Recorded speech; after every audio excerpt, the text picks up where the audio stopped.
Après avoir vu donc une vidéo qui concernait donc le théorème général de l'hydrostatique, en mettant en œuvre l'équation différentielle et par intégration faire en sorte que la loi soit valable pour tout point. Donc je vous rappelle qu'on part à partir de microsystèmes. Je suis parti à partir d'un cylindre. Hein. J'ai un fluide, bien sûr, ouvert, un fluide qui est contenu dans un contenant, le fluide étant le contenu, et le contenant contient le contenu. Et le contenant est ouvert ici. Et donc, ça veut dire que s'il est ouvert, il est sujet à l'interaction avec des forces de distance, qui sont des forces à distance, qui sont les forces de gravitation. Et donc, fatalement, on a une pression due aussi à l'atmosphère. Et donc, quand on prend un récipient ouvert, dans lequel on a un fluide pesant, bien sûr au repos, c'est-à-dire qu'il ne bouge pas, on n'a pas des vagues, c'est-à-dire, bon, c'est un fluide idéal mais aussi, voilà, on est dans les fluides idéaux, hein, l'étude des fluides idéaux, voilà, dans ce récipient qui est le contenant, eh bien, j'y place un fluide homogène, il n'y a qu'un seul fluide,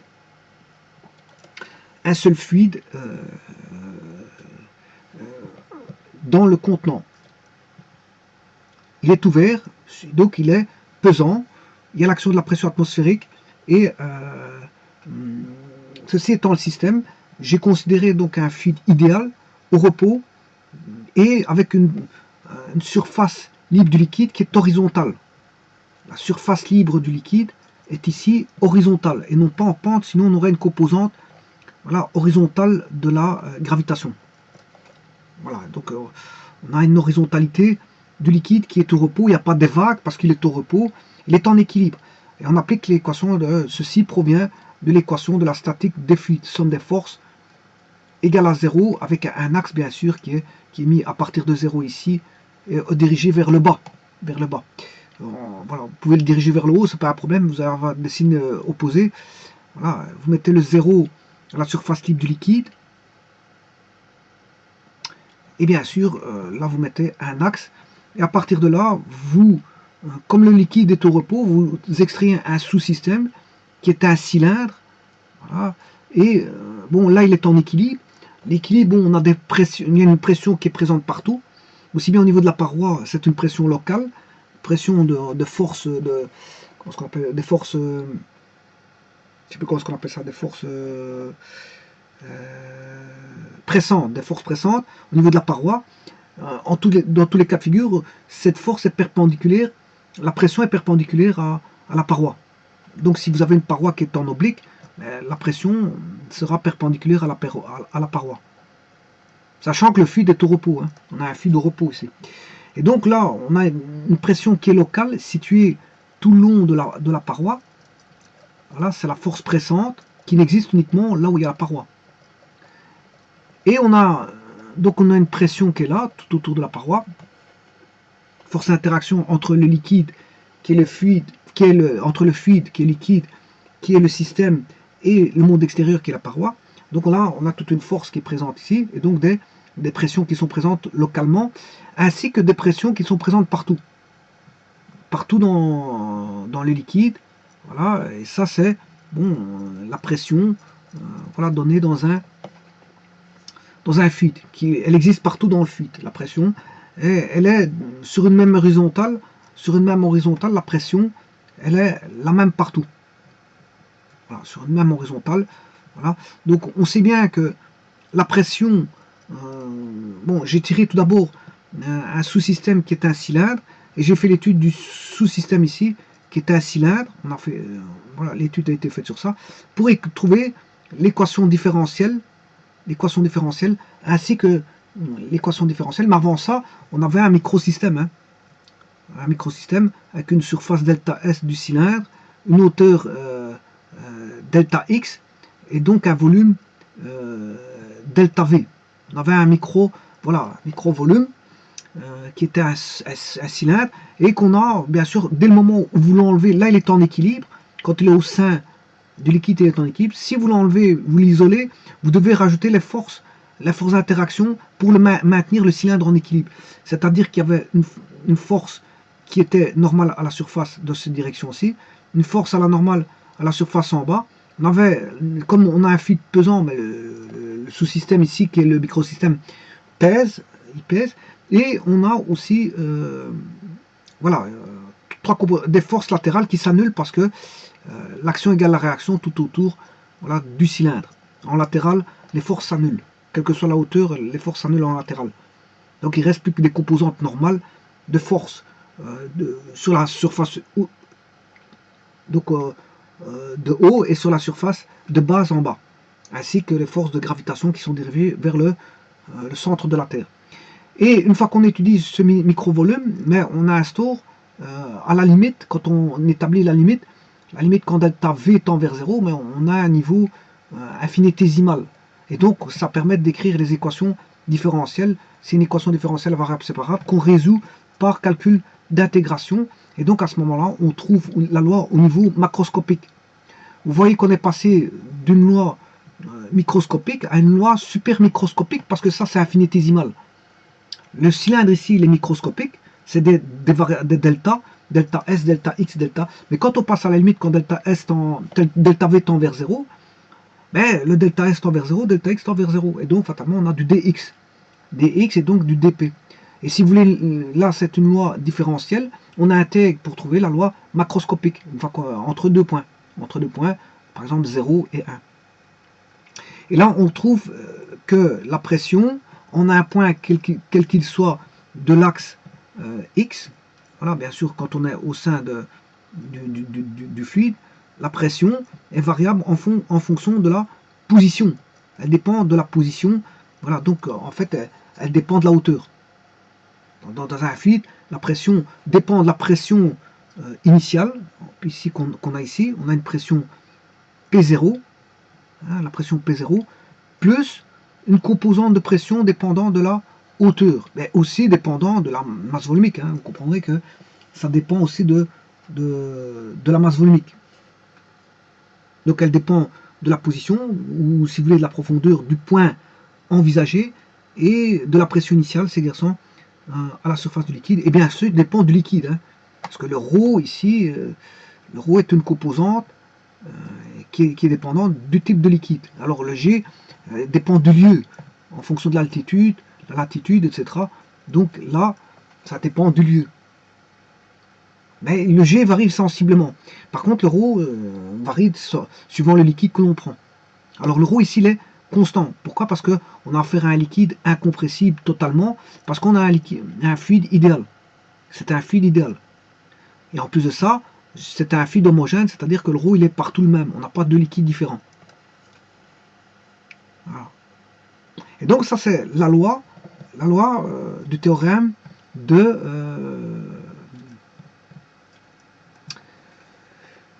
voilà, de l'hydrostatique, théorème général de l'hydrostatique, avec sa version de différentiel, donc une équation différentielle, et sa version macroscopique.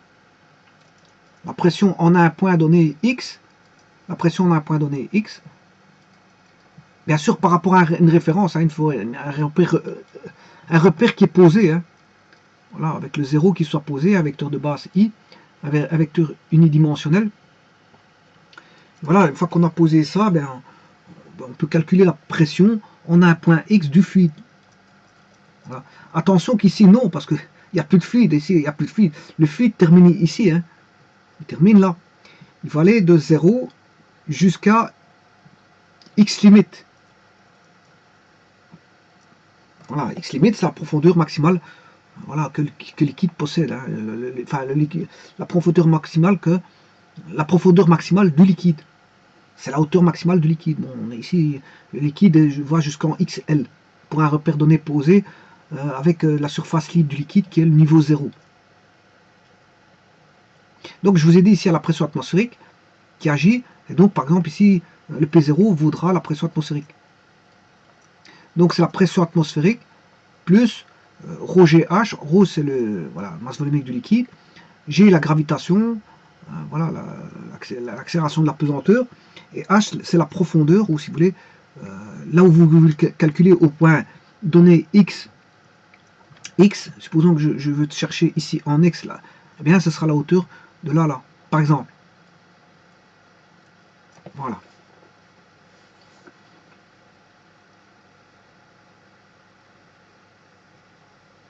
Eh bien, maintenant,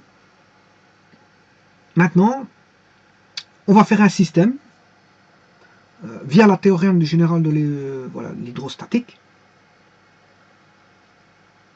On va faire un système qui va mesurer les différences de pression. J'ai bien dit différence de pression, et pas la pression. Par la loi du théorème général de l'hydrostatique. On va mesurer, voilà, mesure de différence de pression.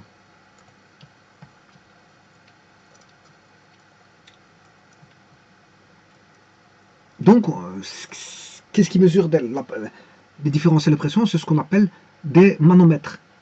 Donc, c'est un manomètre, un appareil de mesure qui va permettre de mesurer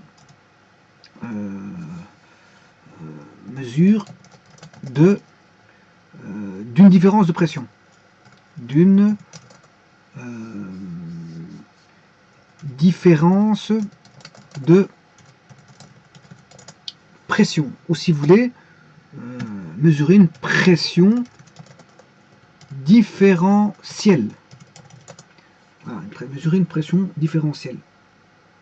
C'est-à-dire mesurer une pression différentielle, c'est-à-dire mesurer un delta P. Un delta P. Alors, je viens de voir la loi P de X, ou P de Z, hein, généralement, X, c'est vrai que c'est, quand on met X, c'est en long, bon, c'est un repère X, c'est un repère comme ceci. Alors, si vous mettez un repère X, 0I, voilà, X, mais quand c'est une hauteur, on parle plutôt de Z. Alors, on parle plutôt de Z. On aura 0, K, quand c'est une hauteur ou une profondeur. Une hauteur par rapport à, si on veut étudier un élément qui tombe du ciel, bah, je vais mettre un repère comme ceci. Voilà, que je vais appeler Z plutôt que X, parce que X est plutôt, on va dire, transversal. C'est plutôt transversal, comme vous avez un but. Voilà. Un but, voilà, vous avez un but. Quand vous touchez le ballon ici, on touche la transversale, la transverse. Et alors si vous touchez les ballons, enfin les poteaux ici, ce sont les poteaux latéraux. Comme dans un terrain de football, vous avez les latéraux, latéral gauche, latéral droit. Voilà, bon, voilà. Donc il y a le terme latéral et transversal. Le latéral se repose au transversal par voilà, une perpendicularité entre la transversale et le latéral. Donc, vaut mieux utiliser ici Z, puisqu'on a affaire à une hauteur liquide, ou je dirais même une hauteur vers le bas, c'est-à-dire une profondeur. Parce qu'on peut étudier aussi une hauteur vers le haut même. Voilà, c'est ce qu'on appelle une hauteur. Il y a la hauteur vers le haut et la profondeur vers le bas. Donc, et la profondeur, c'est pas un terme propre au liquide, parce que si vous prenez par exemple une pièce mécanique,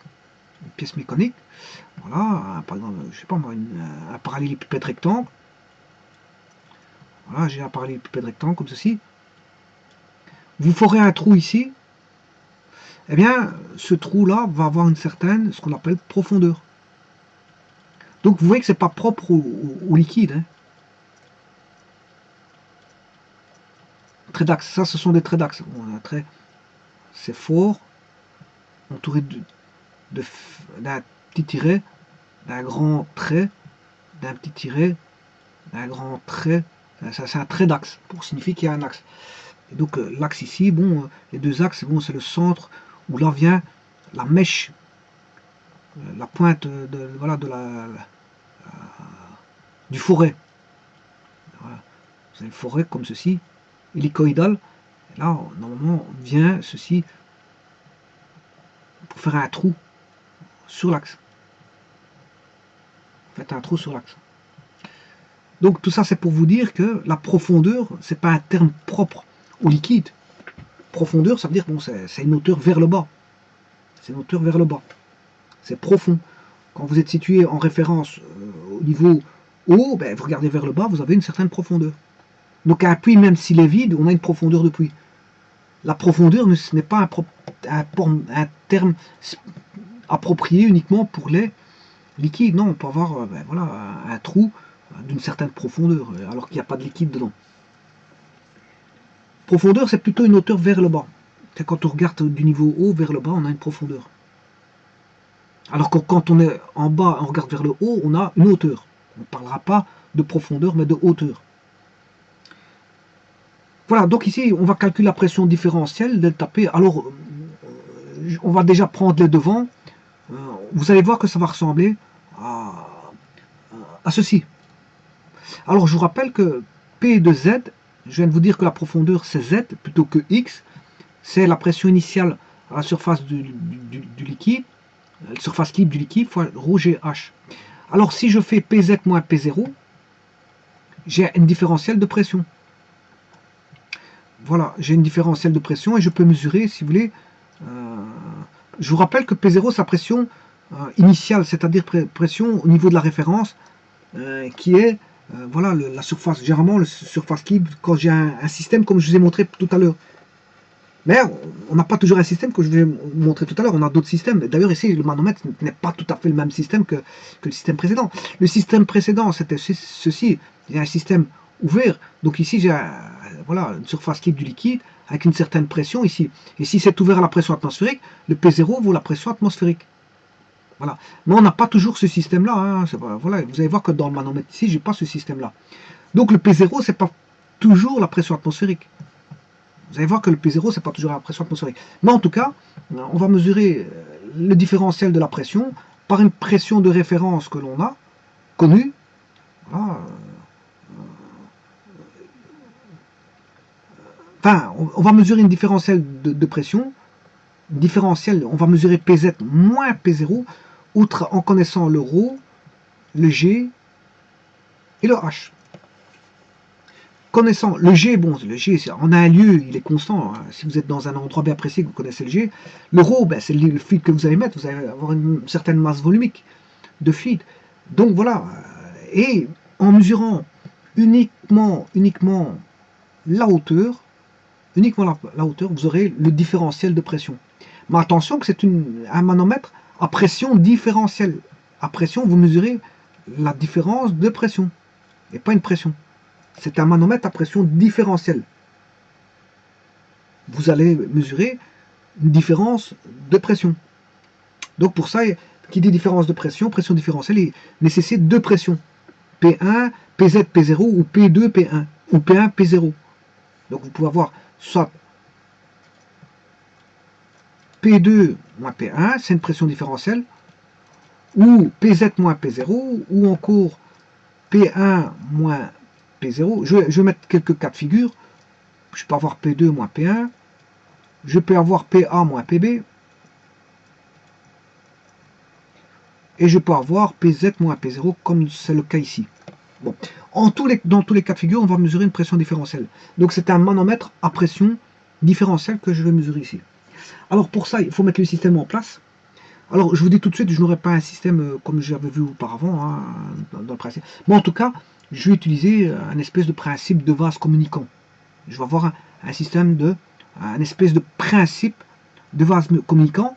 Alors, je vous rappelle tout de suite que je ne veux pas jouer avec les forces. Bon, effectivement, pour trouver que P en un point d'une certaine hauteur Z donnée dans un référentiel d'inertie, c'est ρ GH. Ça, on le sait. On le sait, mais on a travaillé, pour trouver ceci, on a commencé à travailler avec les forces. Hein. Mais généralement, quand on travaille, on mesure les pressions, ben, on omet cette équation-là. Hein. On ne va pas commencer à revenir avec des forces, parce que là, ça nécessite de calculer les sections. Mais je vous rappelle que le principe des vases communicants de Pascal, hein, ici je suis plus en, voilà, principe communicant des vases, principe des vases communicants, ouais, bon, bien sûr, il y a la section qui intervient. Hein. P est égal à F sur S.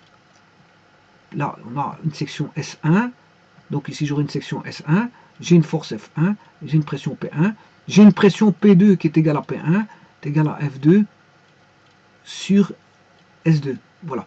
Donc ici on a une proportion des forces, en fonction des sections. J'aurai la section ici S2. Voilà. Là on a bien sûr le fluide à pression constante, P1 égale P2. Voilà. Et donc on communique comme ça, ce qu'on appelle un système de vase communicant. Bien, on pourrait faire ça de la même manière avec les manomètres, mais les manomètres ne font pas intervenir les forces. Hein. Voilà, ne font pas intervenir les forces. Les manomètres ne font pas intervenir les sections, parce que généralement, on s'arrange pour avoir une section constante le long, dans le tube. Voilà, on ne fait pas un manomètre comme ceci. Hein. Voilà, on crée un manomètre, par exemple, un tube en U, où la section reste constante. Hein. On ne commence pas à bouger sur la section. Voilà. Donc on va maintenir, si vous voulez, la notion de section constante. Et donc à ce moment-là, on ne va pas jouer avec les forces, mais directement avec les pressions, on va mesurer directement les pressions. Donc on va travailler directement avec les pressions et pas avec les forces par unité, en travaillant avec des forces et des sections, mais plutôt directement avec la pression, où derrière se cachent les forces et les pressions. Il ne faut pas oublier ça.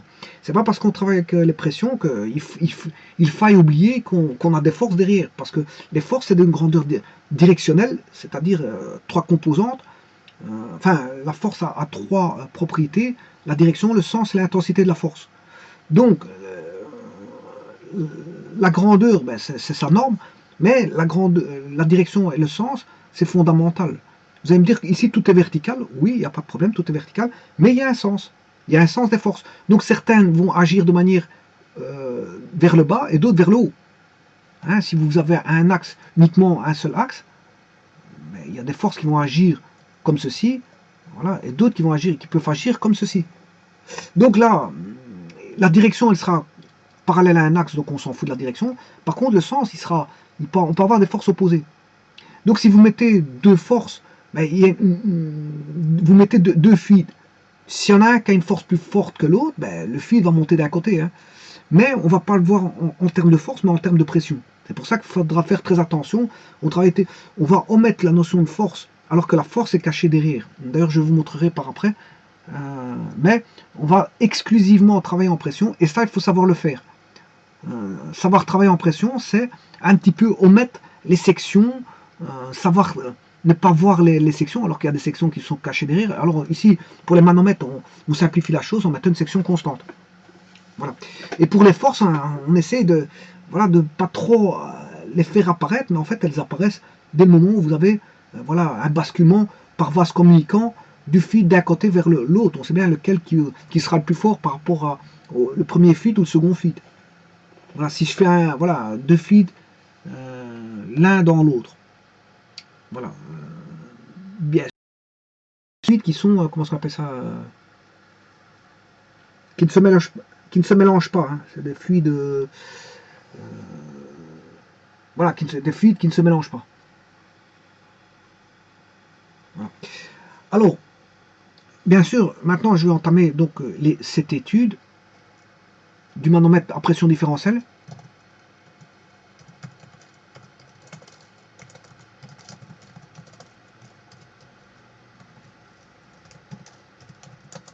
Et donc, en mesurant une hauteur, on pourra avoir la différence de pression.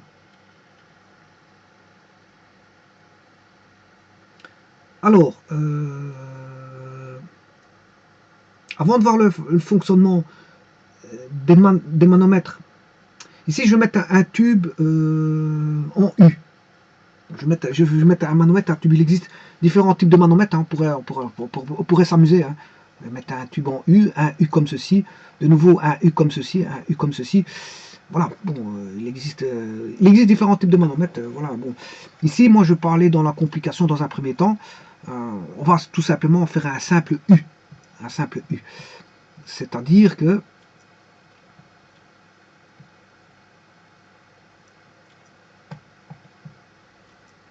pour ça,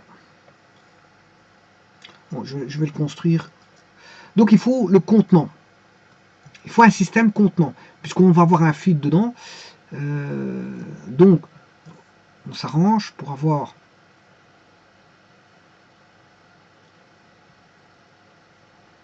j'ai déjà raté mon coup. Je vais le faire avec ça.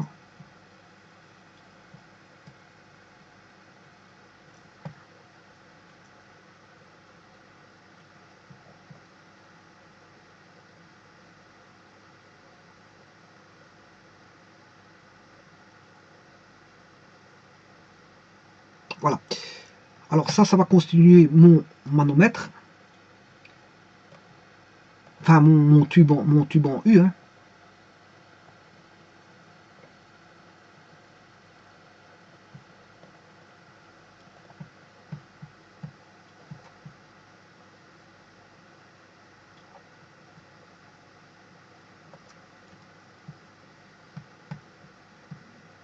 Et on va relier, bien sûr, de là.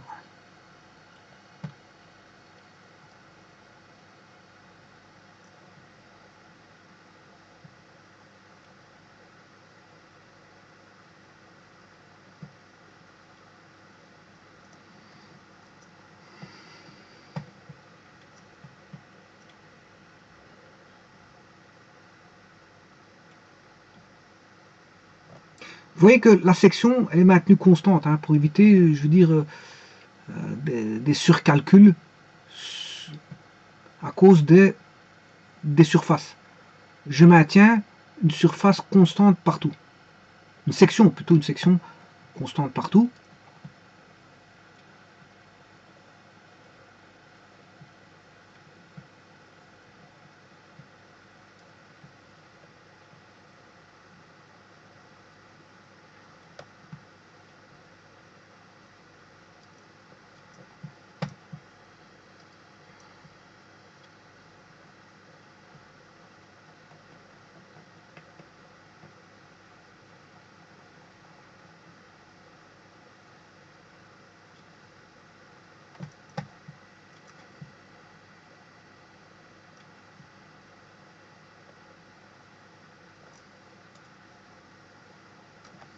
Voilà, alors maintenant je vais regarder si mon manomètre est bien construit.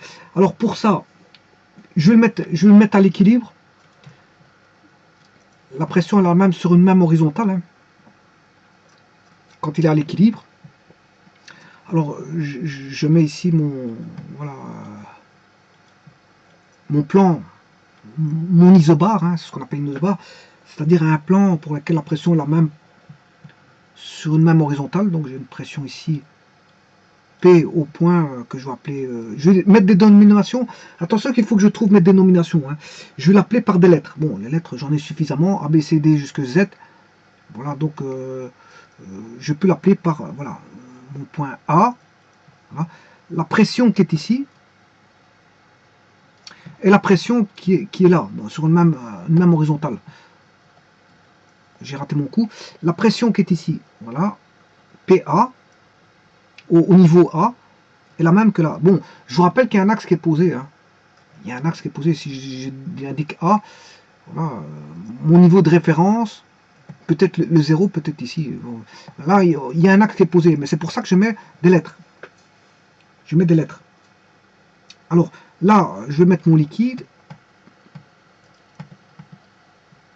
Peu importe le liquide, mais en tout cas, il a une masse volumique ρ. Il a une masse volumique ρ. Voilà. Alors, ces appareils de tube en U sont actuellement très utilisés. Hein. C'est pas parce que c'est un tube en U que c'est archaïque. Qu'on pourrait croire que bon, ce n'est plus utilisé à l'heure actuelle, bien au contraire. Ils sont actuellement fortement employés en industrie et restent les appareils les plus sûrs pour, si vous voulez, mesurer les pressions ou plutôt les différences de pression. Alors, ce tube en U, enfin, je dirais plutôt ce tube en U à branche verticale, parce qu'il existe des autres branches obliques, hein. Je les verrai, il existe des branches verticales et des branches obliques. Il y a des branches obliques. Voilà, il y a des branches comme ceci. Ah, bon, ici, bon, j'ai pas pris une branche oblique ou une branche autre, mais ici, ça branche verticale. Voilà, on a une branche verticale. Donc, c'est un tube en U à branche. Comment on appelle ça?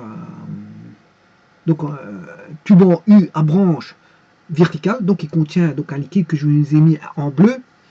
Alors au départ c'était l'étude de l'hydrostatique, on faisait ça avec l'eau, mais après ça a été les lois comme la loi Roger-H est valable pour n'importe quel liquide, ben, l'hydrostatique est adaptable pour n'importe quel autre liquide, bien sûr de masse volumique connue. Hein.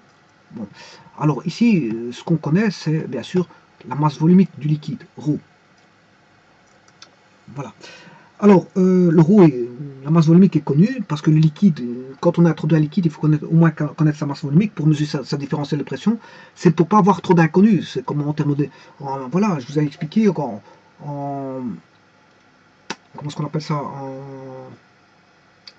calorimétrie, ben, on s'arrange pour avoir une inconnue dans les systèmes que l'on monte. Ici, le système, on ne va pas mettre le ρ qui est inconnu, on ne va pas avoir la pression différentielle qui est inconnue. Non, on sait ce qu'on va mettre comme liquide et donc on connaît le ρ. Et donc à partir de là, le ρ doit être connu pour éviter d'avoir trop d'inconnus.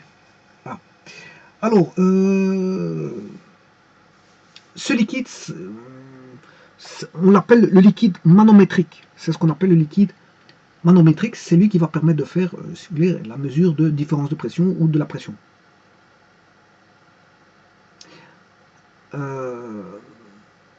Donc, je vous ai dit ici que si je prends le point A, eh bien, lorsqu'on est à pression constante, enfin, lorsque le tube se trouve dans un milieu à pression constante, la surface du liquide dans les deux branches se trouve dans un même plan horizontal. C'est ce qu'on appelle la ligne d'équilibre. Bon, ici, dans ce cas-ci, la ligne d'équilibre est voilà, la ligne AA'. C'est la ligne AA'. Voilà, je vais l'appeler la ligne AA'. C'est la ligne d'équilibre. Communément appelée LE, ligne d'équilibre. Les lignes d'équilibre, c'est LE. Voilà. Là, ça veut dire qu'on a la même pression ici et la même pression là. Quand je dis même pression, c'est la même force. Hein. C'est la même force par unité de surface. Hein. Ça veut dire que si, là, on va mesurer PA, voilà, et là, on va mesurer par exemple PA'. Et alors, je vous disais tout à l'heure, ben, la section est la même. Hein, voilà, on a PA égale PA', c'est dire que FA sur SA, comme SA égale SA', égale FA' sur SA', mais SA égale SA', ça veut dire que FA égale FA'. On a la même force. Et en plus de ça, on a la même force en intensité, en direction et en sens. Donc si vous voulez mettre une force, il n'y a pas de problème. Hein. Vous mettez une force qui va s'appeler FA dirigée vers le bas. Et ici, on aura FA' dirigée vers le bas. Voilà. Puisque l'axe peut être pris comme ceci. Hein. Je peux avoir un axe comme ceci, voilà, avec une origine, un repère inertiel, voilà, avec un vecteur de base I. Et là, je peux l'appeler Z parce que c'est une profondeur. Mais quand on fait des mesures de pression, on met toutes ces forces-là, on s'en fout des forces. D'ailleurs, c'est pour ça qu'on essaie d'avoir voilà, une section qui est la même partout, de telle manière, on ne discutera pas en termes de force, mais directement en termes de pression. En termes de pression. Voilà. Alors, on va calculer. Donc, je vous avais dit que la ligne AA' est là, ce qu'on appelle la ligne d'équilibre. La ligne d'équilibre, c'est quand il y a l'équilibre. Mais maintenant, on peut avoir un déséquilibre. Pourquoi? Parce que, justement, un déséquilibre de pression. Parce que on branche des pressions, on a des pressions qui sont différentes à gauche qu'à droite. Maintenant, voilà. Le tout, c'est de savoir faire un bilan de pression. Voilà.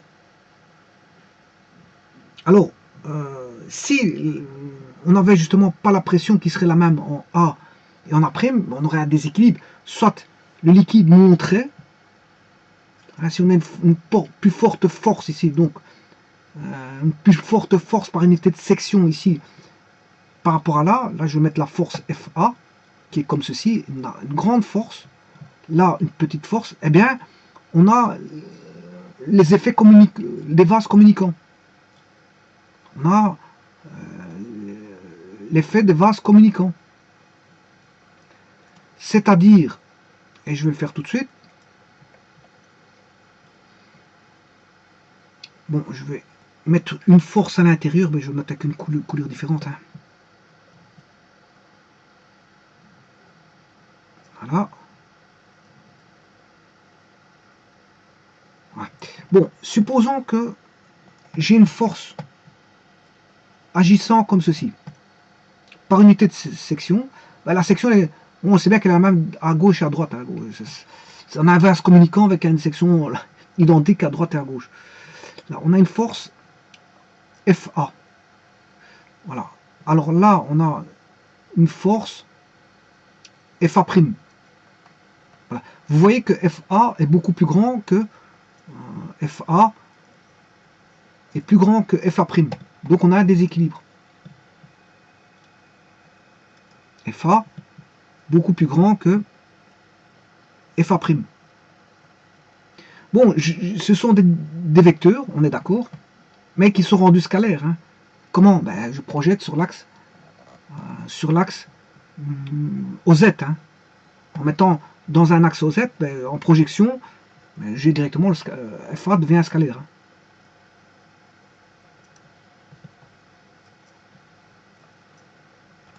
Voilà. Et donc là, on voit bien que FA est beaucoup plus grand que FA'.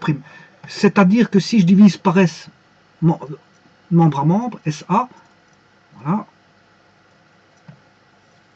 par SA', mais comme SA vaut SA', il y a égalité entre SA et SA', il y a égalité, ben, on a toujours PA qui est beaucoup plus grand que PA'. Voilà, ça restera la pression. Donc on parle plutôt en termes de pression.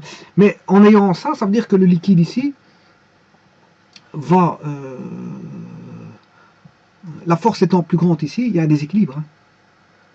Donc ça veut dire qu'ici, par exemple, il va descendre, la force va pousser, on aura une force de poussée ici.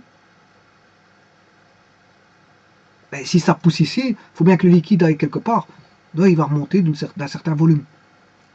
Voilà, donc le liquide, il va remonter voilà, jusque là, par exemple. Voilà, ce qu'il a perdu en volume d'un côté, ben, il le regagne de l'autre côté. Rien ne se perd, rien ne se gagne. Je veux dire, tout va être, déplacé. Hein.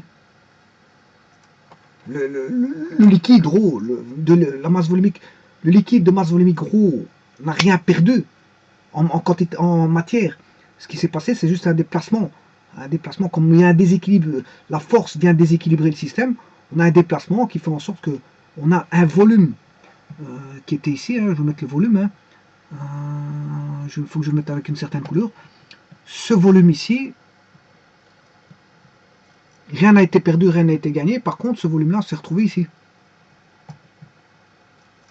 Alors, on va y aller un peu plus, il faut dire la vérité, un peu plus. On va dire ça comme ça, on va prendre ça comme ça.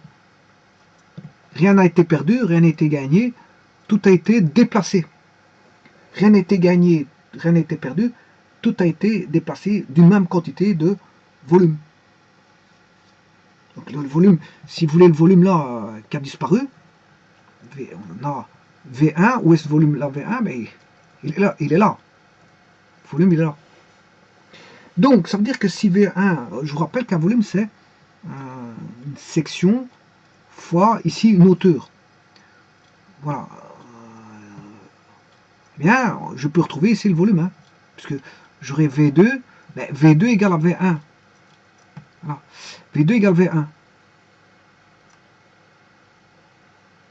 Donc, V2 égale V1, mais V1 c'est S1 fois H1. Voilà. Enfin, S2 fois H2. S2 fois H2. Voilà. Donc on aura... comme les sections sont les mêmes, elles vont monter de la même hauteur. Elles vont monter de la même hauteur. Donc la hauteur qu'on va retrouver ici, perdue, H, ben, H1, c'est H1 qu'on a là. Parce qu'ils ont même section. Voilà, on a H1. H1 se retrouve ici. Voilà, et c'est un petit peu l'effet fait des vases communicants qui va se passer comme ça. Bon, maintenant, le tout, il faut que je crée un déséquilibre. Et je vais le faire tout de suite. Hein. Pour créer le manomètre à pression différentielle, je vais me baser sur ce principe-là. Donc, je vais déséquilibrer. Alors, pour ça, il ne faut pas que je prenne trop de place. Je vais mettre... Voilà.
Je fais juste la construction donc, du manomètre à pression différentielle. Et puis après, je vais entamer les équations.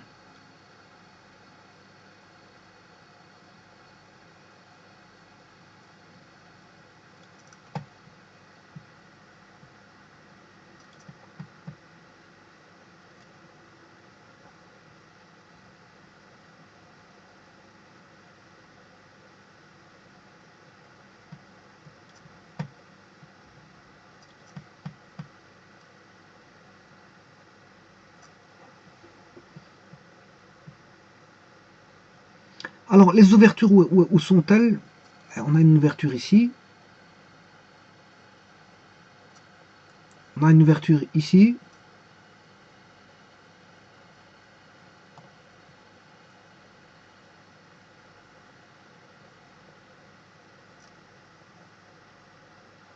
Voilà, et je vais regarder si tout est fait.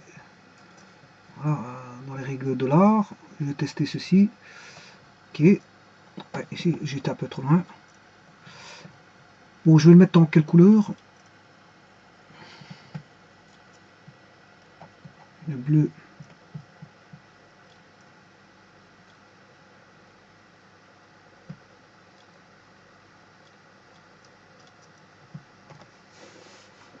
Voilà. Alors maintenant, là, qu'est-ce que je vais dire? Je vais mettre comment on appelle ça, mes liquides. Voilà. Alors, je vais mettre un fluide à gauche que je vais dénommer tout par les lettres A à gauche et à droite par les lettres B.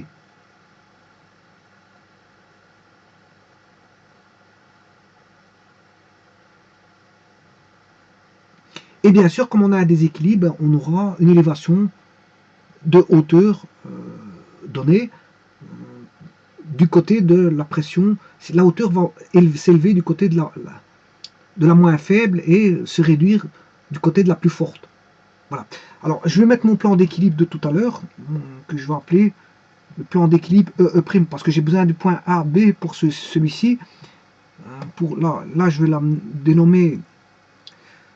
J'ai une pression dans l'enceinte ici, hein, que je vais appeler.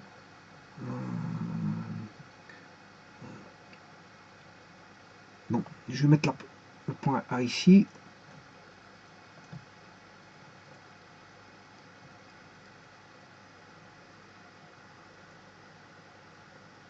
Voilà.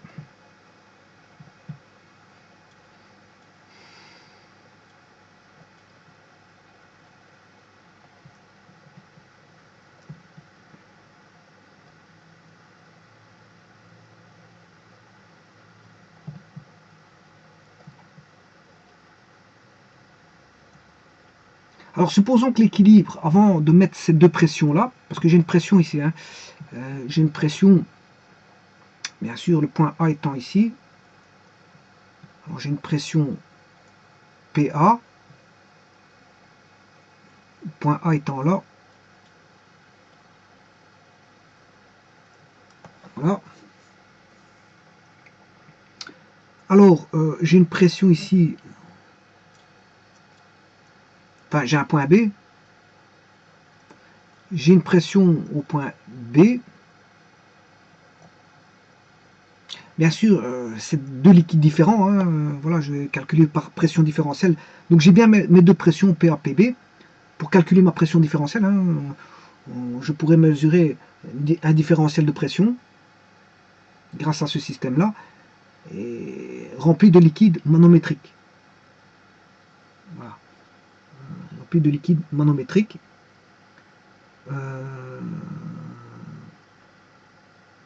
Et donc je mesurais le point d'équilibre. Avant de câbler le système ici, j'ai l'équilibre, il était, supposons que l'équilibre était ici. Je vais mettre l'équilibre, le point d'équilibre.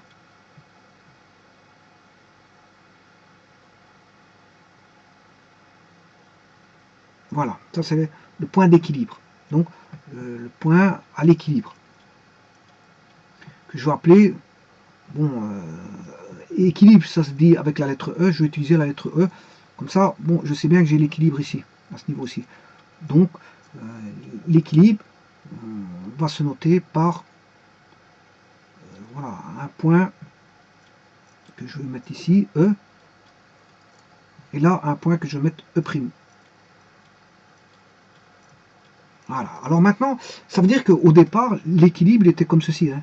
Avant que je ne branche le système là et le système là, le liquide est à l'équilibre, c'est-à-dire qu'on avait, j'avais ceci. Voilà, j'avais ceci. Je vais mettre avec une autre couleur.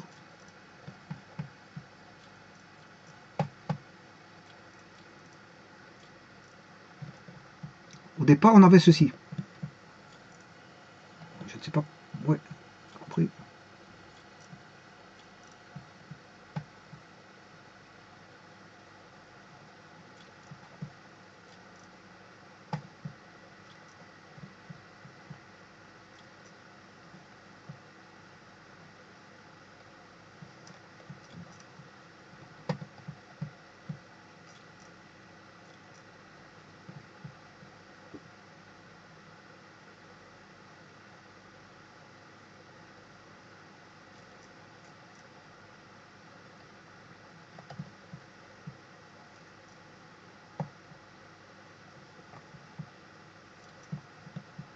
Bon, avant que je ne branche l'appareil, on avait l'équilibre là, sur le plan E'.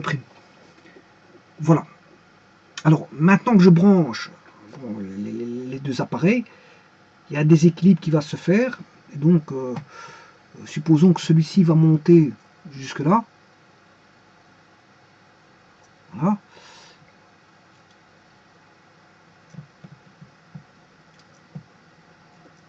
Voilà.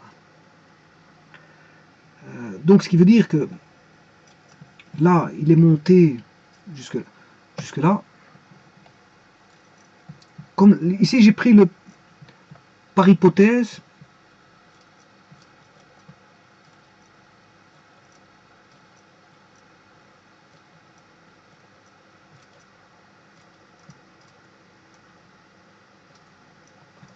Par hypothèse, oula, il a été un peu trop loin.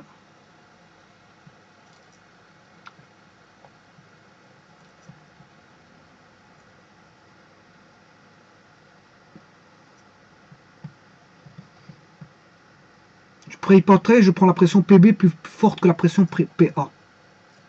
Voilà. Alors si ça a monté ici, bien sûr, ça a descendu. C'est descendu ici. Puisqu'il a monté, l'équilibre a été rompu.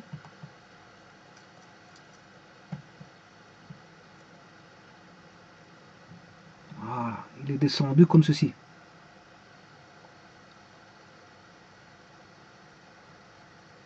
Voilà. Et bien sûr, c'est le B qui l'a poussé.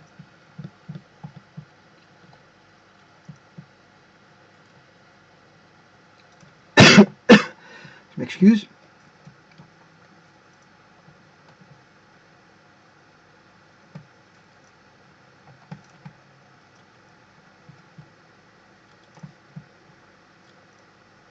Voilà. Le B a poussé. Voilà. La pression B, j'ai estimé que la pression en B était beaucoup plus forte que la pression en A. Et qu'il a su pousser le fluide. Voilà. Le fluide qui est ici. Alors je vais mettre les masses volumiques pour les dénommer, parce que c'est vrai que quand je parlais de fluide, il y a 3 fluides là-dedans. Il faut que je les distingue. Je vais les distinguer tout de suite. Ouais, pour autant que...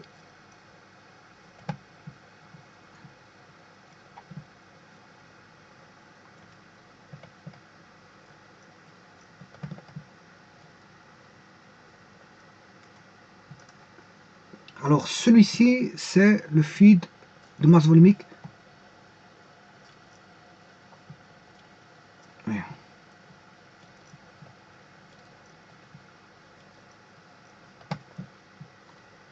Rho A.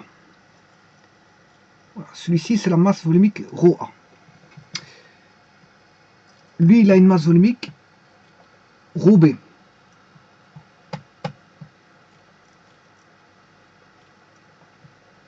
Rho A. Je peux enlever la flèche hein, une fois que vous avez vu c'était quoi le Rho A. D'ailleurs, je mets la même couleur que le fluide. Hein.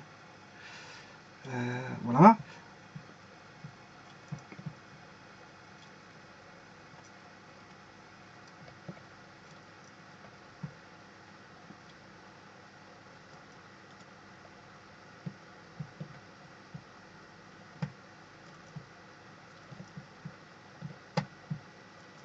Voilà. Le Rho B est ici. Masse volumique Rho B.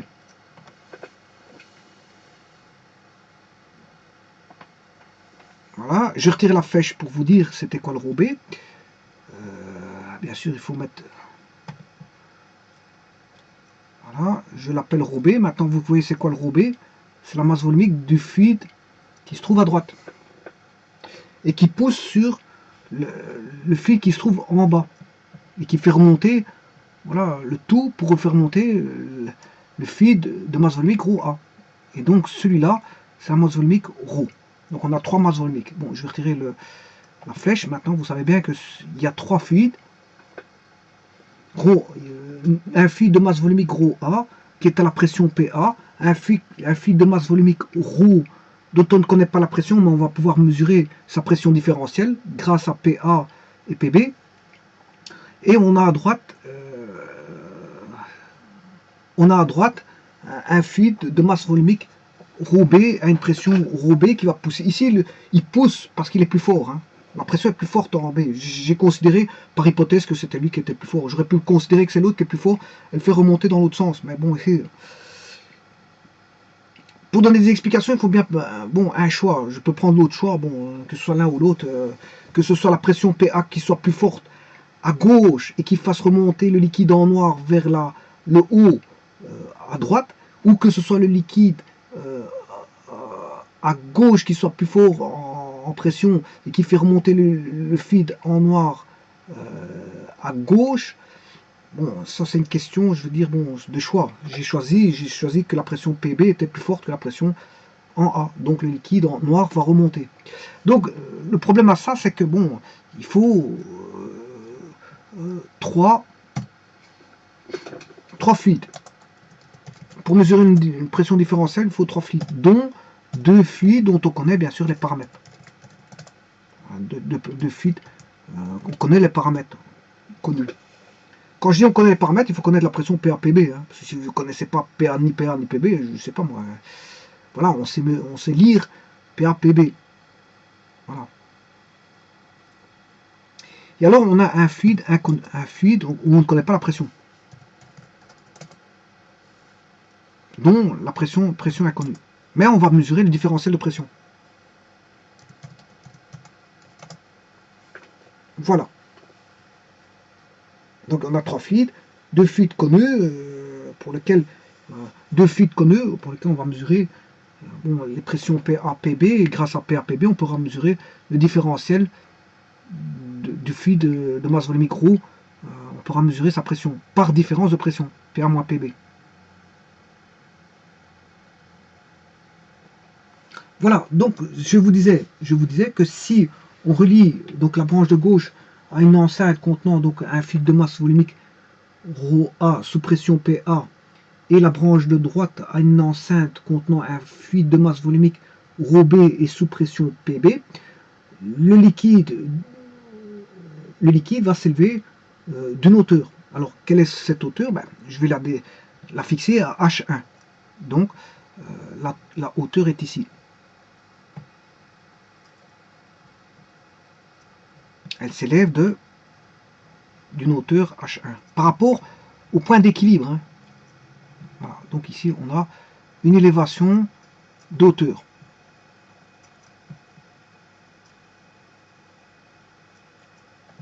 Donc, il va s'élever d'une hauteur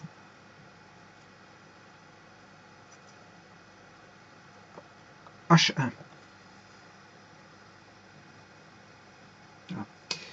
Alors, bien sûr, il va être diminué d'une hauteur ici H2.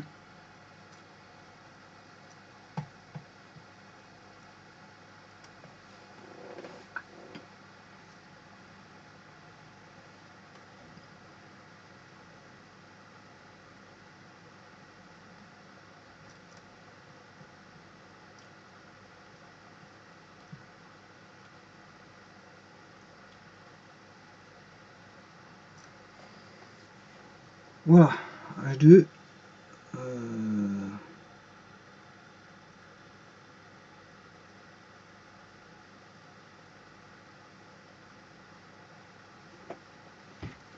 Alors,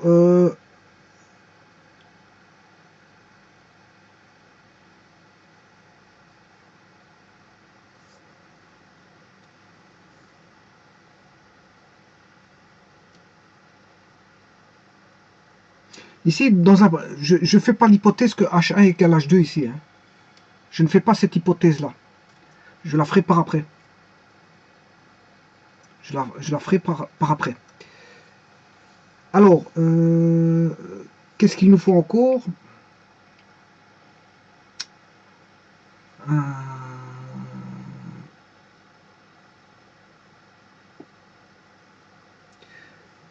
Alors, je peux mesurer par rapport au point d'équilibre ceci. La hauteur, je vais mettre en une autre couleur, par rapport à ce qui est connu, hein, bon, la hauteur HA. Ici, on aura juste des mesures de hauteur, hein, bon, vous aurez compris. Hein. La pression sera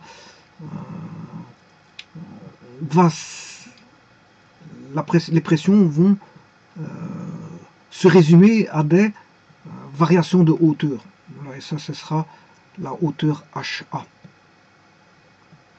Contrairement à ici, on aura la hauteur HB.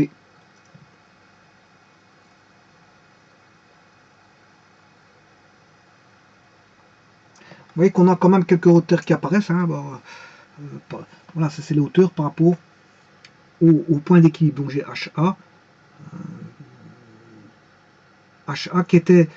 HA, je vous rappelle que c'était la pression de départ. Hein, à l'équilibre. Voilà, on était à l'équilibre. On pouvait mesurer par rapport au point d'équilibre. Enfin, par rapport au point d'équilibre, on a une hauteur HA. Par rapport au point d'équilibre. Bien sûr, il y a eu un déséquilibre parce qu'il y a deux pressions qui agissent. Hein. Bon, il y en a une qui est plus forte que l'autre, donc on a un déséquilibre. Voilà, si les deux pressions sont égales à droite et à gauche, on retombe sur un point d'équilibre. Hein. Vous aurez compris ça. Voilà. Ben, ici, c'est parce que j'ai estimé que la pression était plus forte à gauche, donc par rapport au point d'équilibre, on a une hauteur plus petite. Une hauteur plus petite par rapport au point d'équilibre. C'est normal parce qu'elle va prendre de la proportion par rapport au-delà de la... Voilà, regardez ici. Le point d'équilibre, il est ici. Je vais mettre, on le voit, la trace du point d'équilibre. Le point d'équilibre est ici. Si vous mettez le liquide vert, qui est de masse volumique ρA, ρB, s'il descend, ici, il va descendre, c'est normal parce qu'il est beaucoup plus fort en force, donc en pression, il y a une plus forte pression. Donc ça veut dire que lui, il va dépasser une zone, donc il va en rester peu. Parce qu'il a donné de l'autre côté de la partie d'équilibre. Par contre, pour le mauve, ben, comme il va remonter, donc comme il va la masse volumique, enfin comme le fluide de masse volumique gros va monter d'une hauteur H1, mais on va se retrouver avec voilà, un HA beaucoup plus grand que le HB. Le HA est beaucoup plus grand que le HB, c'est normal. C'est normal que le HA est beaucoup plus grand que le HB, alors que la pression est beaucoup plus grande en B. Parce qu'en fait, il va pousser, donc il va se retrouver en dessous de la ligne d'équilibre, puisqu'il pousse. Donc on a une hauteur H2 par rapport à la ligne d'équilibre, donc on a une perte de hauteur initiale. Puisqu'une partie va aller en dessous de la zone du point d'équilibre. Par contre, l'autre côté, c'est l'inverse. Comme on a le liquide noir va monter, ben, on aura une hauteur H1 de liquide noir, c'est-à-dire de masse volumique rho.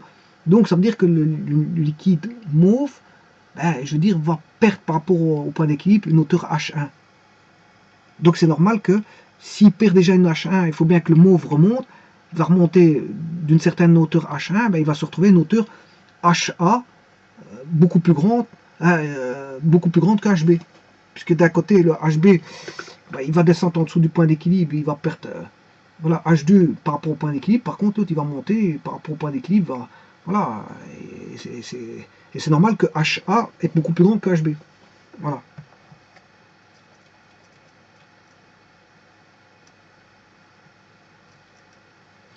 Voilà, mais avec ceci, j'ai suffisamment de renseignements pour établir les équations.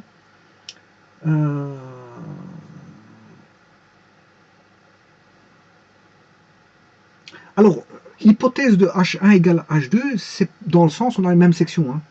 Ici, je suppose que j'ai la même section. Qui dit même section, bien sûr, ce sont des sections, voilà, des sections qui sont comme ceci. Donc des espèces de cylindres, du tube. Le tube, c'est des tubes cylindriques. Donc on a un diamètre. Hein. Ça veut dire qu'ils ont même section, voilà, à gauche et à droite, c'est dire qu'ils ont même diamètre et c'est dire qu'ils ont même rayon. Ben, généralement, dans un tube, on parle de diamètre. Hein. Donc, ils ont même diamètre. Et donc, s'ils ont même diamètre, ben, H1 égale H2. Si ils ont même diamètre, H1 égale H2, comme je vous ai dit tout à l'heure. Voilà, ça c'était au départ, je vous avais dit, s'ils ont même voilà, section, ben, ça simplifie les choses. Ben, maintenant, s'ils n'ont pas le même diamètre, là, bon, faut faire attention. C'est pour ça que je vais prendre un cas général et pas un cas particulier. Je vais le particulariser par après. Ici, je suppose que bon, GH2, ils ne sont pas de même diamètre, mais par après, je vais particulariser en mettant le même diamètre. Donc c'est pour ça que je vous ai mis une hauteur H2 plus petite que H1. Voilà. Voilà. Donc ici, on va dire que H2 est différent de H1 parce qu'ils n'ont pas le même diamètre. H1 différent de H2 car D1 différent de D2, ou si vous voulez, la section en 1 est différente de la section en 2. Voilà, bon, mais après je vais tout rassembler dans une particularité en prenant H1 égale H2. Pas tout de suite, il faut que je fasse mes équations avant toute chose. Voilà, donc HA est la distance du point A au point d'équilibre, et HB est la distance du point B à la ligne EE', qui est la ligne d'équilibre. Enfin, c'est la ligne d'équilibre, hein, pas le point d'équilibre. Je ne sais pas pourquoi j'appelle ça ligne, point, mais c'est la ligne d'équilibre. C'est une ligne, c'est pas un point. Je ne sais pas pourquoi j'ai appelé ça depuis tout à l'heure. D'ailleurs, je vais le changer tout de suite. C'est ligne d'équilibre et pas point d'équilibre. Ligne d'équilibre. Donc, la ligne d'équilibre, c'est le point, enfin, c'est l'axe EE'. La ligne d'équilibre est l'axe EE'. Donc, HA, c'est la hauteur par rapport à la ligne d'équilibre. HB, c'est la hauteur par rapport à la ligne d'équilibre. Bien sûr, HB, c'est par rapport au fluide de masse volumique ρB, et HA, c'est la hauteur par rapport au fluide à masse volumique ρA. Alors maintenant, je peux pratiquer les équations en vous disant que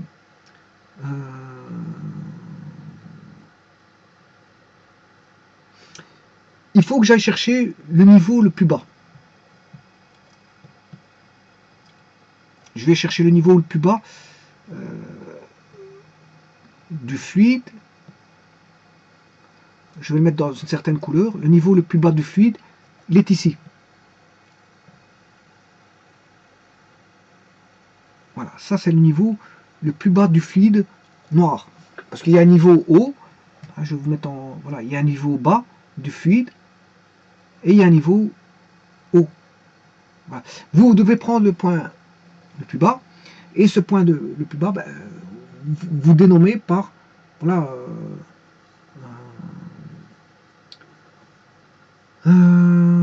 vous les dénommez, hein, bon, je ne sais pas comment vous pouvez appeler ça, un plan médian, pourquoi pas, un plan, vous l'appelez un plan médian, alors vous l'appelez par exemple plan, je ne sais pas moi, comment est-ce qu'on pourrait appeler ça, plan isobar, le plus bas, ouais, on peut appeler ça comme ça, c'est un plan isobar, plan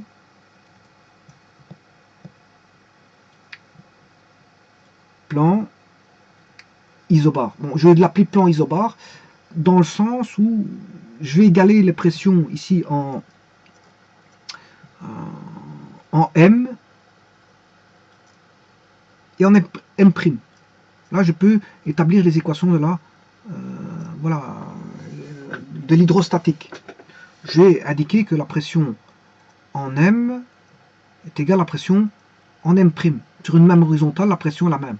Donc j'ai été établir voilà, une ligne ou un plan isobar, une ligne ou plan isobar, dans lequel je peux établir l'équation de l'hydrostatique. C'est pour ça que j'ai été chercher le point le plus bas qui est ici. M' est voilà, c'est le point le plus bas de niveau. Le point le plus bas de niveau. H2 est le point le plus bas de niveau pour lequel voilà, la pression du fluide de masse volumique ρ est le plus bas.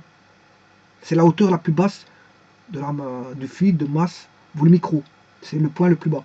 Donc c'est pour ça que j'appelle ça point isobar de plus petite hauteur, si vous voulez. De manière à créer une isobar, un plan pour lequel je vais établir les équations de l'hydrostatique. En faisant PM égale PM'. Le tout, c'est de trouver que vos PM et PM'. Alors, le tout, que vos PM, il faut faire ça en deux parties, parce que sinon vous ne trouverez pas. Enfin, il y a moyen de le trouver en une fois, mais bon, voilà. Alors, je vous rappelle que la pression en Z est égale à P0 plus, ça c'est la pression de référence, voilà, après 0 plus ρGH. Voilà. Alors, on va pratiquer ceci, sachant que en M, je vais le faire en M, mais en M, il y a deux liquides au-dessus de M. Oui, deux liquides. Je vois un liquide noir et un liquide mauve. Ça veut dire que j'ai ρ et ρA. Donc, je vais l'appliquer deux fois, si vous voulez. Donc, je vais pratiquer ceci, l'équation pour PM. Alors, pour PM, j'ai la pression en A. Voilà.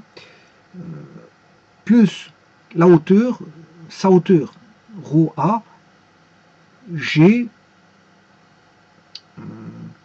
et on a HA qui va jusque H1. Donc c'est HA moins H1. Ça c'est la hauteur, ou c'est plutôt la profondeur qui va de là à là. On a une profondeur ici, HA moins H1. Voilà, ça c'est la profondeur. Bon, mais ça c'est la pression du liquide mauve. Maintenant, je vais rechercher la pression qui va de là à là. Voilà.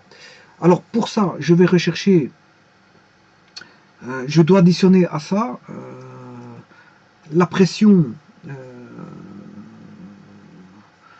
Là, j'ai qu'une colonne, hein, j'ai qu'une colonne de hauteur. Et cette colonne, en fait, c'est ρ, hein, parce que c'est liquide noir, et alors je vais faire fois G, fois la hauteur qui va de là à là. Mais là, on connaît H1, on a une lecture de H1 et une lecture de H2. En fait, voilà, la hauteur faut H1 plus H2. C'est H1 plus H2. Voilà, on a trouvé donc que vaut la pression que vaut la c'est une somme de deux pressions, hein, c'est une somme de deux nids de pression. Donc on a une pression PA de référence plus deux hauteurs que j'appellerai ici H1 et H2. Voilà. Et alors H1, ben, c'est celui-ci, hein. C'est voilà, HA moins H1 et H2, c'est H2 plus H1. Voilà. Donc on mesure une pression plus deux pressions dues à deux hauteurs différentes. On a une pression de référence plus deux pressions relatives à deux hauteurs. Donc on a PA, si vous voulez, on a une pression de référence, de départ, plus la somme de deux hauteurs. Enfin, la somme de deux pressions dues à deux hauteurs. Voilà. Alors, ceci étant fait, je dois équilibrer avec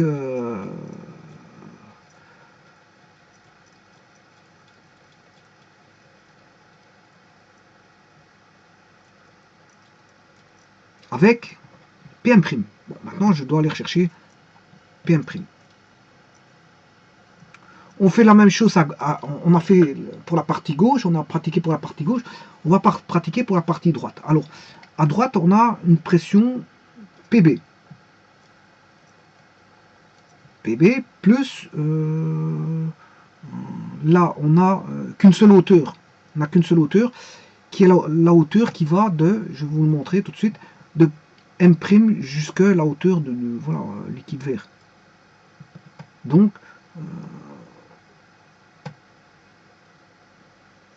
on va être d'ici à là. Voilà, donc celui-ci est un peu plus simple à écrire parce qu'on n'a qu'une seule hauteur que je vais appeler H3. Voilà. Alors on a PB plus ρG H3.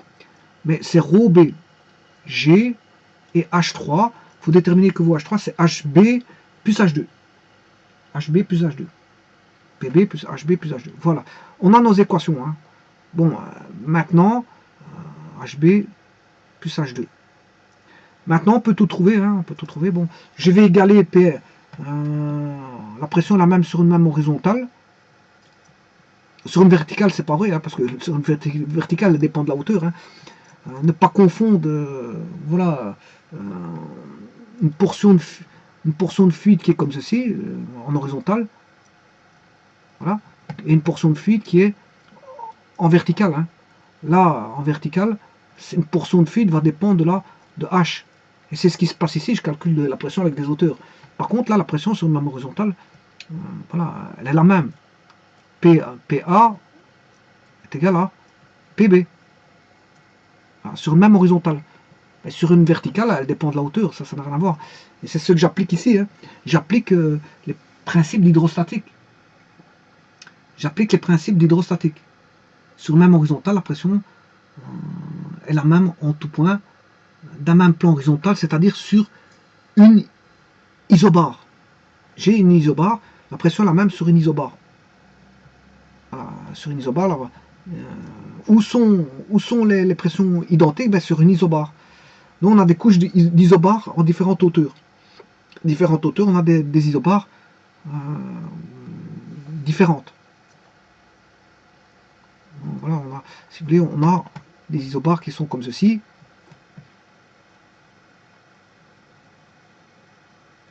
Donc j'ai une isobare ici.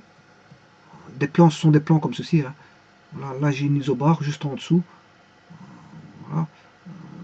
Là j'ai une isobare en dessous. Et là je pourrais dire que j'ai la pression au point ici, P1, est égale à P1'. La pression en P2 est égale à P2'. La pression en P3 est égale à P3'. Mais attention que, bien sûr, P1' n'est pas égal à P2'. Hein. Et P1' n'est pas égal à 3P3', et P2' n'est pas égal à 3P3'. Donc là, ce que je fais là, c'est sur une même horizontale que les pressions sont identiques. Et puis après, j'applique au niveau vertical. Donc je travaille en horizontal et en vertical.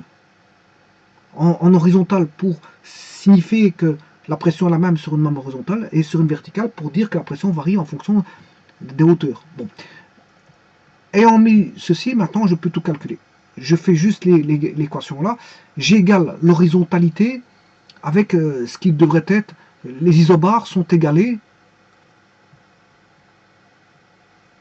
PM égale PM', hein, les isobars PM et PM', enfin le point M est une isobar, enfin la ligne NM' est une isobar, hein, la ligne NM', voilà, qui est le plan, je ne sais plus comment je l'avais appelé, d'ailleurs j'avais donné un nom, je ne sais plus, c'est PI, le plan, je ne sais plus, le I, je ne me rappelle plus ce que j'avais donné comme nom pour I, enfin peu importe. Je vais sur cette isobar là faire l'égalité des colonnes de pression verticale. Donc sur l'horizontale, je vais égaler les pressions verticales. Donc sur l'horizontale MM', qui est la transversale, je vais égaler tout ce qui est latéral. Voilà. Et en faisant ça, ben, on a l'égalité directe. Hein. Je vais signifier l'égalité directe. PM, ceci je l'enlève, PM égale PM'. C'est égal à ceci. Tout bonnement, on a une inégalité directe. On a une égalité directe. C'est-à-dire qu'on a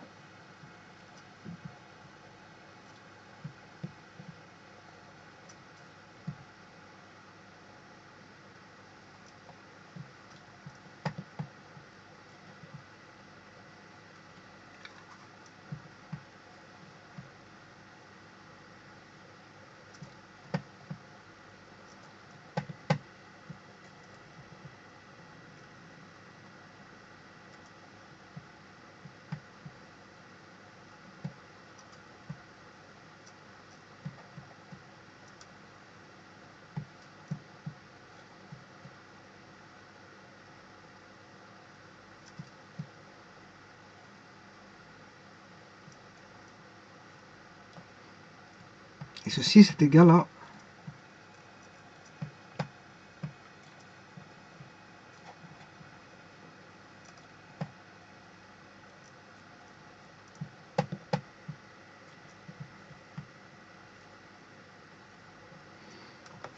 voilà. Alors maintenant, en ayant ceci, ben, on peut calculer PA moins PB. PA moins PB. Voilà. Si je calcule, parce que c'est ceci, bon, je vais faire la différence pour avoir je vais faire la différence de cette pression-là, PA, pour avoir la pression différentielle PA moins PB.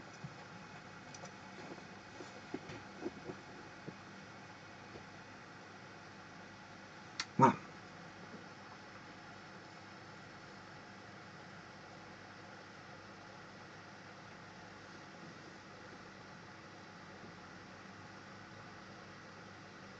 Ou tout simplement PB moins PA. Hein. PA moins PB ou PB moins PA.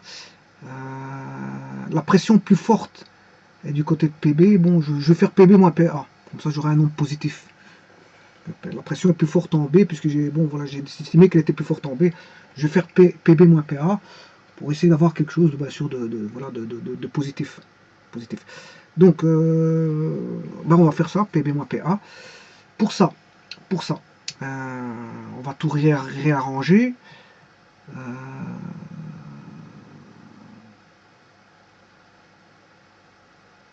Celui-ci va passer dans le membre de gauche, mais avec un moins.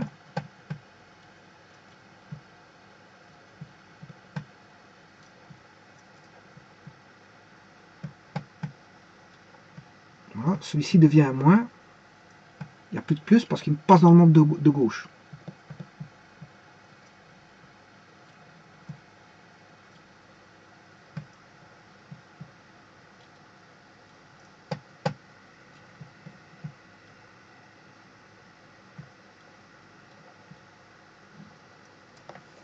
Alors, je peux extraire celui-ci.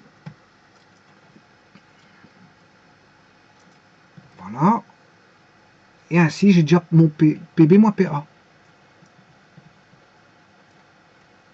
Bon, maintenant, je vais regarder s'il n'y a pas moyen de faire des simplifications avec tout ça, parce que c'est vrai que on a ρ A ici.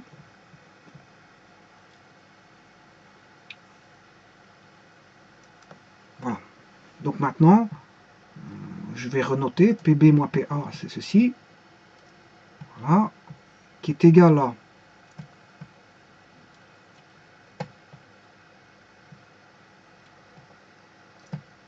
voilà. Voilà que vaut PB moins PA. Maintenant, je vais regarder s'il n'y a pas moyen de faire des simplifications.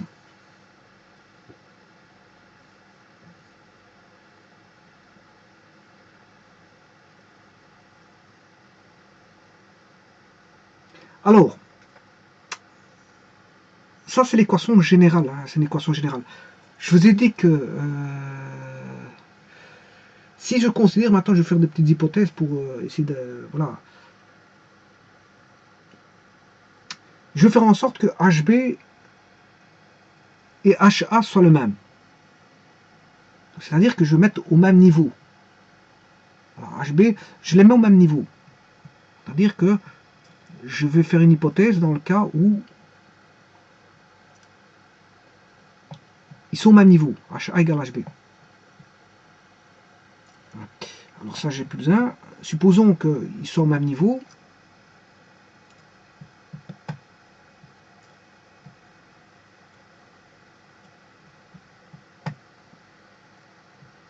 C'est-à-dire que je dis que HA égale HB.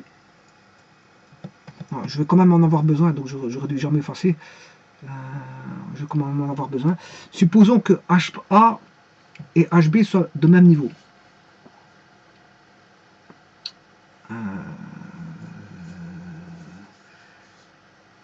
Et en plus de ça, notre hypothèse, c'est parce que ça ne suffit pas. C'est-à-dire qu'ici, je vais décrire que on place HA au même niveau. C'est des hypothèses ici, hein. C'est pour simplifier, parce que bon, c'est un petit peu trop lourd. Et je vous dis que les diamètres sont identiques. Les diamètres sont identiques. Et je vais considérer que les diamètres identiques sont H1 égale H2, parce qu'on a des diamètres identiques que je vais appeler, ceci, ça vaut, que je peux appeler H demi.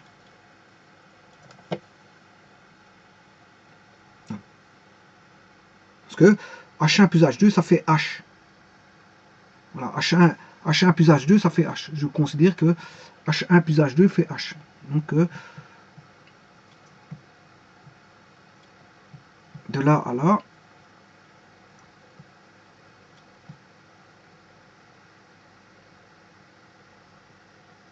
on a H.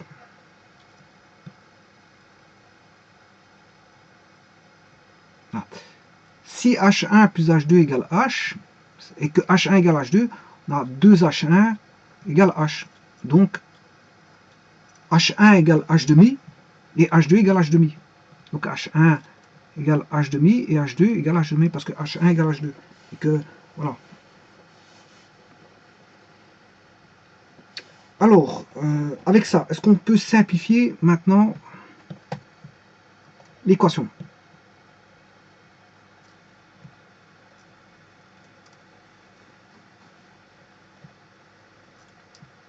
Donc, je veux entourer les hypothèses que je vais démettre. Les hypothèses, pour simplifier les équations, les voici. Ce sont mes hypothèses. C'est-à-dire que je prends, voilà, on va mettre les deux têtes qu'on a au départ, les deux têtes, on les met au même niveau. On met les deux têtes au même niveau. Donc, voilà, ils sont sur un même niveau.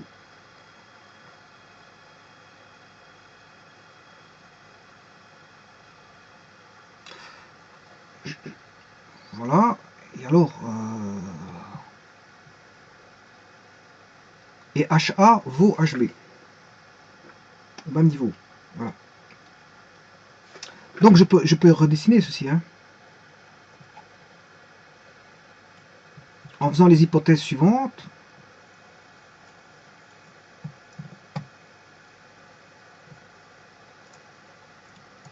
fais quoi? Ben, je prends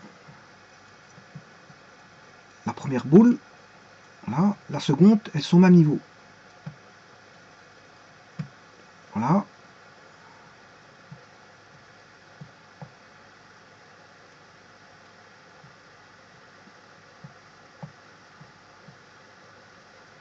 Voilà, et bon, là on a l'équilibre, le point d'équilibre, le plan d'équilibre.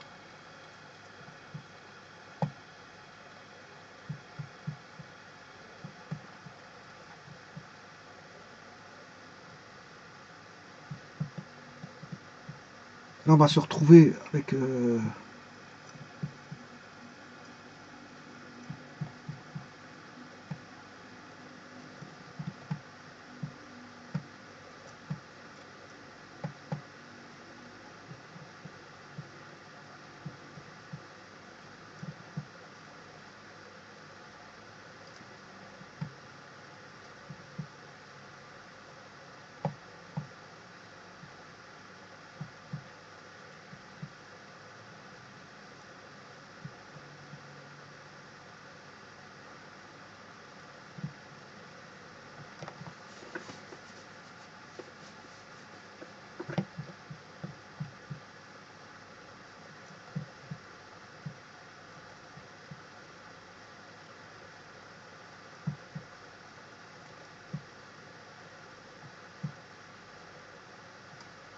voilà.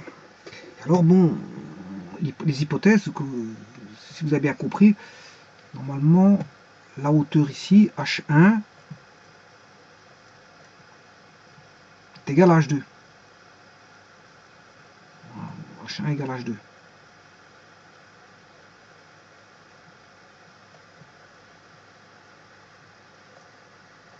Voilà. Et cette hauteur-là fait H.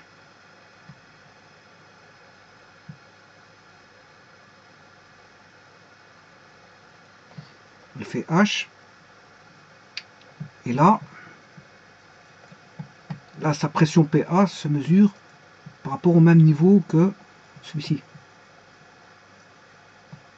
Donc HB égale HA. HA, là on a HB. Voilà. Et ça, ce sont les hypothèses qui sont là. Ce sont les hypothèses qui sont là.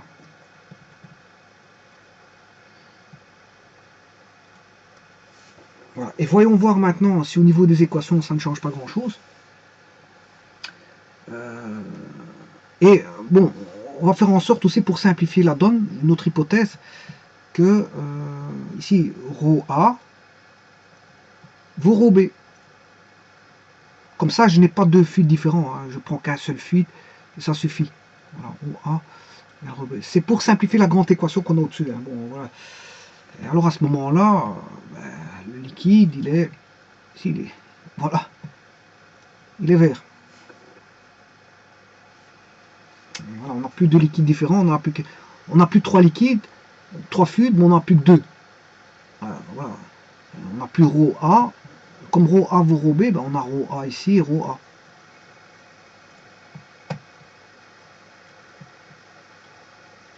Voilà. Alors en faisant ça, qu'est-ce qu'on obtient? Alors tout d'abord ici, H1 plus H2, ça fait H. On va déjà effacer ça parce qu'on sait bien que H1 plus H2, ça fera H. Ça simplifie déjà grandement ceci. Grand H.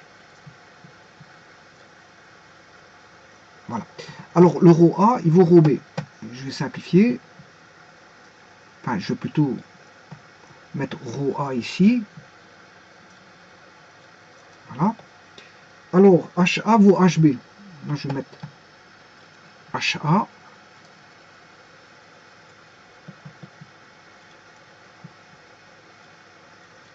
Ce qui veut dire que le terme ρA, GHA, ρA, GHA va tomber. Et il va rester plus que ρA, GH2. Il va rester plus que ρA, GH2. Donc, ce qui veut dire que le HA, c'est comme s'il n'y était plus. Il n'est pas dépendant de la hauteur HA. C'est ce que ça veut dire. Alors, on a H1 égale H2. Alors, H1, là, le moins qui est ici, avec le plus, ça fait moins. Donc on aura, si vous voulez, on aura un moins, on aura ceci.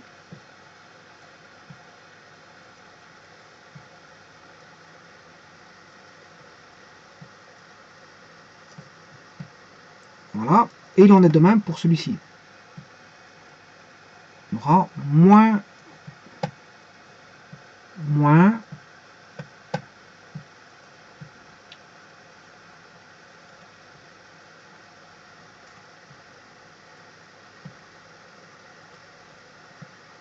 voilà.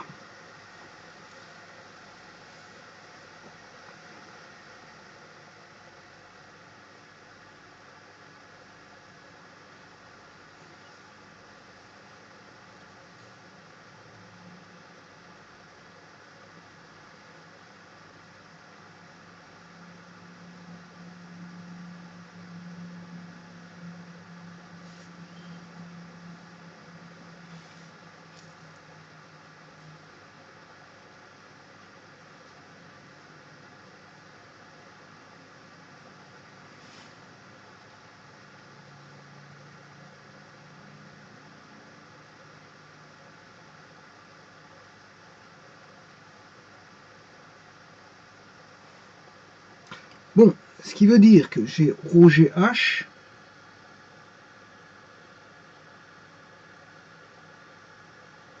là je peux encore mettre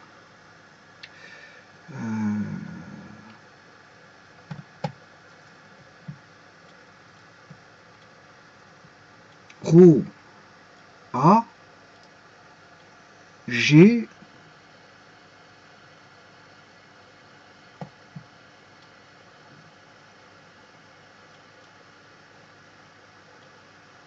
H1 plus H2.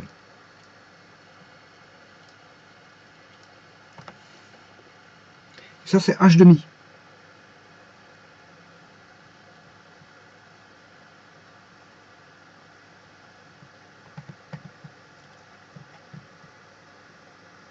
H1 plus H2, non, j'ai H1 plus H2, c'est H, grand H. Parce que H1 vaut H demi, H2 vaut H demi, donc ça c'est grand H. Grand H plus ρ GH. Voilà. Donc ceci, je peux simplifier.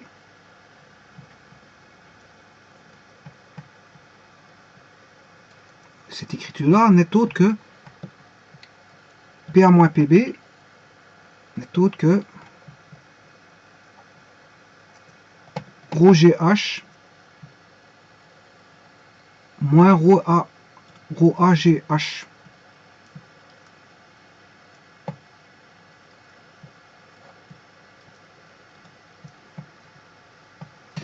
Je vais mettre maintenant en évidence le GH, on aura ρ moins ρA. Voilà, donc la pression différentielle vaudra ρG grand H c'est H1 plus H2, avec grand H c'est H1 plus H2, hein. H1 plus H2 vaut grand H fois ρ moins ρA. Donc il suffit de faire voilà la masse volumique de celui-ci, ρ. Il faut connaître la masse volumique de celui-ci, ρ moins ρA. Et bon, maintenant on peut faire une autre hypothèse en se disant que bon, on peut dire que on va prendre un ρA beaucoup plus petit que ρ. Voilà, ρA beaucoup plus, encore une autre hypothèse. ρA, ça ce sont les hypothèses. Hein. Pour simplifier, ρA beaucoup plus petit que ρ, et à ce moment-là, on néglige le ρA, on a à ce moment-là ρG grand H. Donc on a à ce moment-là environ égal à ρ G H, Et là, il est indépendant, si on prend le rho A très petit, indépendant voilà, du rho A. Il suffit de connaître la masse volumique du fluide, voilà, qu'on veut mesurer la pression, là, ici. On mesure la masse volumique de celui-ci, enfin, on doit connaître la masse volumique de celui-là. Connaissant la masse volumique, bien sûr, et la gravitation, et la différence, avec une mesure de différence. Ceci, on connaît, hein. On connaît le fluide qu'on va mettre, donc on connaît sa masse volumique. Le G, on connaît, ben, juste par une différence de hauteur, grand H, ben on peut mesurer la pression différentielle. PA, PB moins PA. Voilà.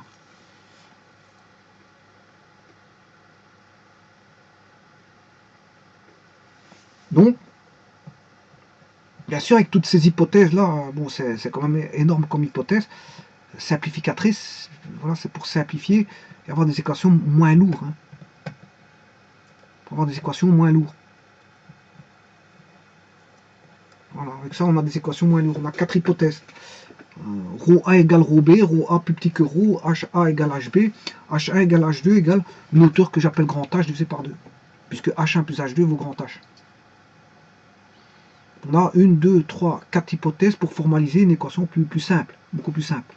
Ce qui veut dire que là, à ce moment-là, tout ceci s'enlève.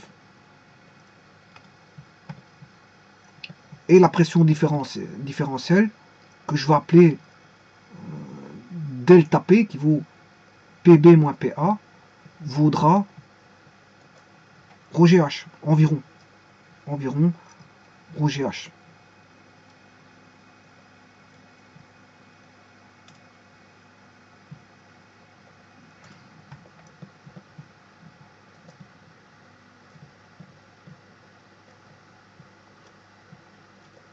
Voilà, donc, et ceci, vous mesurez la pression, donc,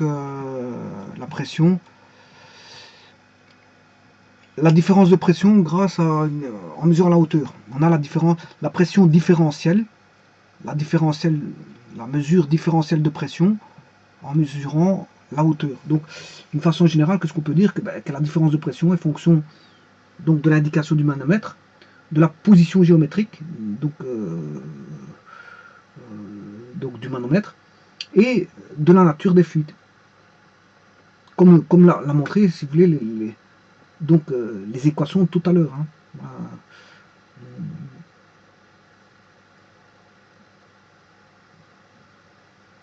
Et donc, on peut se ramener à certains cas particuliers, à émettre des hypothèses comme je vous l'ai fait, bon, et qu'on peut apprécier, hein, qu'il faut apprécier à sa juste valeur, de telle manière à ce que la différence de pression soit reliée simplement à l'indication du manomètre par la relation que je vous ai mise ici, ρGH. Voilà, par cette relation-là. Donc, on utilisera parfois cette relation-là, ou parfois l'autre qui est plus complexe, mais bon, on a émis, moins vous émettez des hypothèses, et plus l'équation sera grande. Et moins vous émettez des hypothèses, plus l'équation sera grande. Et plus vous émettez des hypothèses, comme je l'ai fait ici, 4 hypothèses, ben, l'équation est beaucoup plus petite. Et donc, il suffit de mesurer voilà, une indication sur une différence de hauteur pour avoir une différence de pression.